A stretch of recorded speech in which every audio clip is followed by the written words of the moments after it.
goodness of God, the uniqueness of God.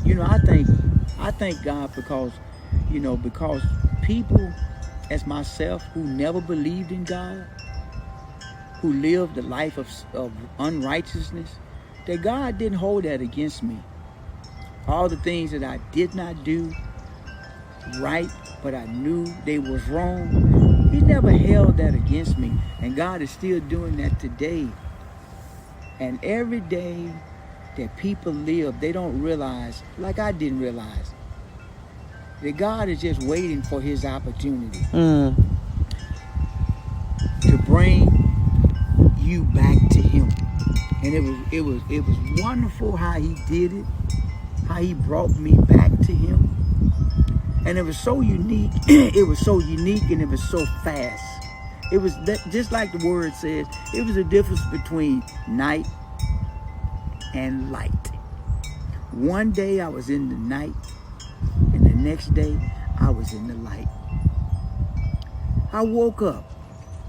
I never wanted to go back to the life I used to live. I just woke up totally different. And that's because He changed everything. And that's what people don't realize, that life is so unique. God gave it to us, and He never tries to conquer our life in the sense of trying to make us like zombies or anything like that. He gave us free will. He said, if you want to do this, go ahead and do it. But there will come a time where the life I gave you, I want it back. I want it back because I gave it to you. And when I ask you for the life I gave you back, I'm asking you back for the life back because I want you to let me live now in your life so you can serve the rest of your life out in me, so you won't have a life that ends. And that's what people miss.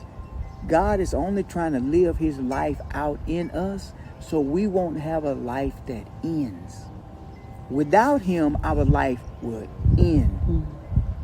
With Him, He comes to say, now your life will be eternal. But without Him, our life ends when we leave this world. And that was wonderful, and I thank God. And a lot of people don't realize this, and I realize it today.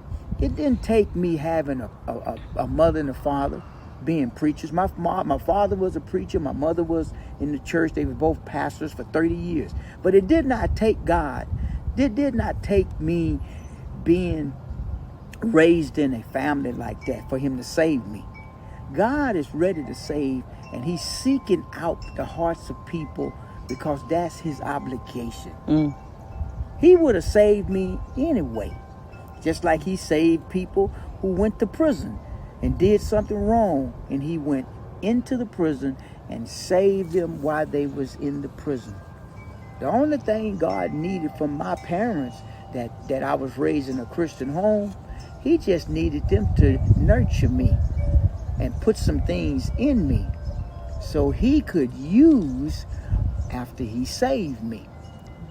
And so that's what He did. He used my parents as pastors to put things in me that other parents can't put into their children, so He could call me into His work for the perfection of His church. See, and that's my purpose.